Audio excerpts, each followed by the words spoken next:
جسے تو گرا سمجھتا ہے، ہزار سجدے سے دیتا ہے آدمی کو نجات۔ مولا روم مولانا جلال الدین رومی علیہ رحمۃ الرضوان فارسی کا ایک کیا خوب شعر ارشاد فرماتے ہیں۔ اپنے اس ایک شعر میں مقصد حیات کو آپ نے بیان فرما دیا کہ ہمارا اس خاندان گیتی پر آنے کا مقصد کیا ہے۔ فرماتے ہیں زندگی برائے بندگی، زندگی برائے بندگی، زندگی بے بندگی شرمندگی۔ یعنی زندگی یہ جو ہے اللہ رب العزت کی بندگی، اس کی اطاعت، اس کی عبادت کی خاطر رہتی، اور جس زندگی میں رب کی بندگی نہ ہو، وہ زندگی سوائے حسرت، افسوس اور شرمندگی کے کچھ نہیں۔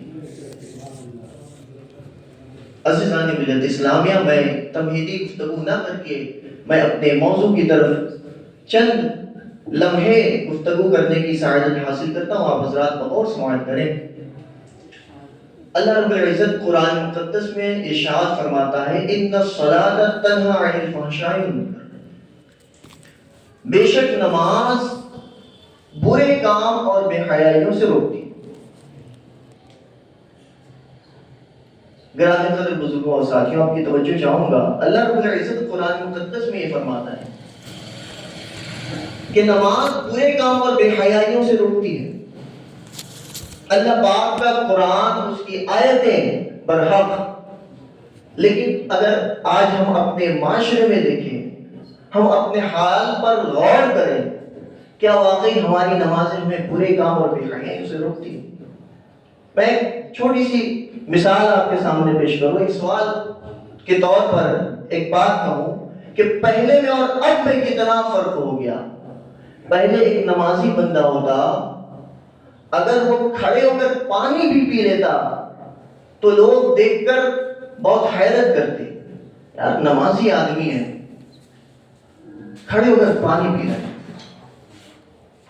کوئی نمازی آدمی چہرے پر داڑھی رکھے ہے، اگر وہ گالی دے دے تو لوگ بڑی حیرت کرتے، یار نمازی آدمی چہرے پر داڑھی ہے پھر بھی اس کے باوجود وہ گالی دے رہا ہے۔ مگر آج آپ دیکھیں، نمازی بھی ہے جناب، دو حج کیے ہیں، عمرے پہ عمرہ کر رہے ہیں، داڑھی کی سنت مصطفیٰ سجا رکھی ہے، مگر منہ بھر بھر کے گالیاں دے رہے ہیں۔ کیا یہ ہمارے معاشرے کا حال نہیں ہے؟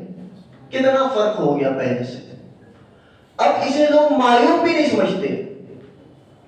پہلے تو لوگ اسے معیوب سمجھتے تھے، برا جانتے تھے کہ یار یہ کام نمازی کا نہیں۔ نمازی کا کام تو یہ ہے کہ وہ لوگوں کے ساتھ حسن اخلاق اور کردار کے ساتھ پیش آئے، سنت مصطفیٰ کے مطابق اس کی زندگی گزرتی رہے۔ تو لوگ اسے معیوب سمجھتے تھے اگر وہ گالی گلوچ کرتا، لیکن آج کے جملے کیا ہیں لوگوں کے معلوم ہے؟ جتنے نمازی، جتنے حاجی، سب ایسے ہی ہیں۔ جملے اب بدل گئے لوگوں کے۔ کیوں بدلے؟ عزیزان ملت اسلامیہ، ایک جگہ قرآن مقدس میں اللہ رب العزت ارشاد فرماتا ہے ان الانسان خلق ہلوعا، بے شک انسان بڑا لالچی ہے، اذا مسہ الشر جزوعا، جب اسے کوئی تکلیف پہنچتی ہے، مصیبت پہنچتی ہے تو رونا دھونا شروع کر دیتا ہے، وَإِذَا مَسَّهُ الْخَيْرُ مَنُوعًا، اور جب اسے بھلائی ملتی ہے رب کی بارگاہ سے، اسے غنی کر دیا جاتا ہے منوعا، تو وہ غریبوں کا حق دبا کر بیٹھ جاتا ہے۔ جو اللہ رب العزت نے اس کے مال میں غریبوں کا حق دیا وہ اسے نہیں دیتا، وہ دبا کر بیٹھ جاتا ہے۔ اللہ رب العزت آگے ارشاد فرماتا ہے اِلَّا الْمُصَلِّينَ، مگر نمازی، جو نمازی ہوگا وہ ان برے اوصاف سے متصف نہیں ہوگا۔ یعنی انسان کی صفت پروردگار قرآن مقدس میں فرما رہا ہے کہ بندہ لالچی ہوگا اور بے نمازی جو ہوگا جب اسے تکلیف پہنچے گی تو رونا دھونا شروع کر دے گا، تو شکوے شکایت کرے گا، لوگوں سے جو ہے چلتے پھرتے لوگوں سے شکایت کرنا شروع کر دے گا، اور جب اسے رب کی بارگاہ سے فضل و کرم اور اسے غنی کر دیا جائے تو اس میں بخیلی کرتا ہے، کنجوسی کرتا ہے۔ یہ انسان کی فطرت ہے، مگر اللہ رب العزت نے بے نمازی کو یہاں سے استثناء فرما دیا، الا المصلین، یعنی بے نمازی ہوگا تو اس کے اندر یہ تمام بری صفتیں موجود نہیں ہوں گی۔